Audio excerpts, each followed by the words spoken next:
শেরপুরে ছাত্র জনতার গৌরবময় গণ অভ্যুত্থানের অংশ হিসেবে জুলাইয়ের মায়েরা শীর্ষক অভিভাবক সমাবেশ অনুষ্ঠিত হয়েছে। শনিবার সকাল 10টায় জেলা প্রশাসকের সম্মেলন কক্ষে জেলা মহিলা বিষয়ক অধিদপ্তরের আয়োজনে এই অনুষ্ঠানে জুলাই মাসে শহীদ ও আহতদের মায়েরা ও অভিভাবকদের সম্মান জানানো হয়। সভায় সভাপতিত্ব করেন অতিরিক্ত জেলা প্রশাসন মোসাম্মদ হাফিজা জেসমিন এবং প্রধান অতিথি ছিলেন জেলা প্রশাসক তরফদার মাহমুদুর রহমান। বক্তব্য রাখেন জেলা পুলিশ প্রশাসন, বিভিন্ন রাজনৈতিক দলের নেতৃবৃন্দ ও নিহত আহত পরিবারের সদস্যরা। সমাবেশে প্রায় 4 থেকে 5 শতাধিক জুলাই যোদ্ধা পরিবারের সদস্য, সুশীল সমাজের প্রতিনিধি ও গণমাধ্যম কর্মীরা উপস্থিত ছিলেন। এই আয়োজন শুধু ইতিহাস স্মরণ নয়, নতুন প্রজন্মের মধ্যে দেশপ্রেম ও মূল্যবোধ জাগাতে নেওয়া একটি উদ্যোগ।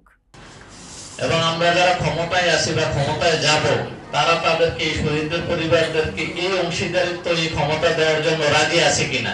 মোটেও না। আপনি দেখবেন বিগত ফ্যাসিস্ট সরকার আমলে বিএনপি কেন, জামাত ইসলামী, ছাত্র শিবির এবং ছাত্র দলের পোলাপান তারা কেউ দাঁড়াতে পারত না। অথচ তারা বাংলাদেশের রাজনীতিতে যুগ যুগ ধরে সংগঠিত ফোর্স হিসেবে কাজ করে এসছে, রাজনৈতিক ফোর্স হিসেবে কাজ করে এসছে।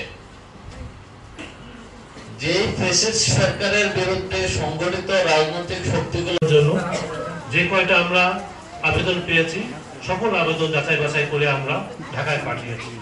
এরপরও এখনো কিছু কিছু আবেদন আমাদের কাছে আসছে। যে আবেদনে আসবে আমরা আমাদের কর্মীকে যাচাই বাছাই করে আমরা মন্ত্রণালয়ে পাঠাবো। আমরা বিশ্বাস করি সরকার মন্ত্রণালয় এই বিষয়গুলো যথেষ্ট গুরুত্ব সহকারে দিচ্ছে। তো জুলাইয়ের মায়েদের নিয়ে সমাবেশ, জুলাইয়ের মায়েরা বা আমাদের যারা কন্যারা আছেন, আমাদের যারা মহিলারা আছেন, যারা আমাদের এই গণঅভ্যুত্থানে অংশগ্রহণ করেছিলেন, তাদেরকে নিয়ে মূলত অনুষ্ঠান আমাদের। তার সঙ্গেই আমাদের অনেকে আত্মীয়স্বজন এসেছেন, আমরা অত্যন্ত খুশি হয়েছি। আমি যখন ফেসবুকে যাই, মাঝে মাঝে ঘুরে ফিরে এখন একটা মেয়ের কথা এখনো আসে। কি আসে? পিছনে পুলিশ, সামনে স্বাধীনতা।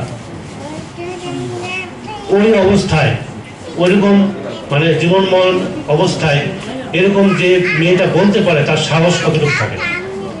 এবং তার এই কথার মাধ্যমে হাজারো ছাত্রী, হাজারো মহিলা কিন্তু অনুপ্রাণিত হয়েছিল। শুধু নারীরা না, অনেকেই অনুপ্রাণিত হয়েছে। আবার দেখি ঢাকা ইউনিভার্সিটির সম্মানিত শিক্ষক, উনি যখন বলেন যে আসমান কাঁপে, তার বুক কাঁপে না, এরপর একটা কথা শুনে না আমরা।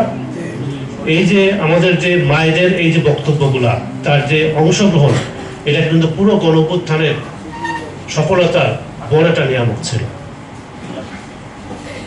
যারা হয়তো সরাসরি অংশগ্রহণ করেন নাই, যেসব মায়েরা ঘরে ছিলেন কিন্তু তার ছেলে মেয়েরা অংশগ্রহণ করেছিল, তাদেরও তো অবদান, অনেক অবদান। আমরা সকলের অবদান আসলে কৃতজ্ঞতার সঙ্গে স্মরণ করি।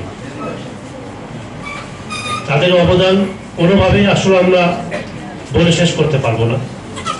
যেমন পারবো না যারা শহীদ হয়েছেন, শহীদ পরিবারের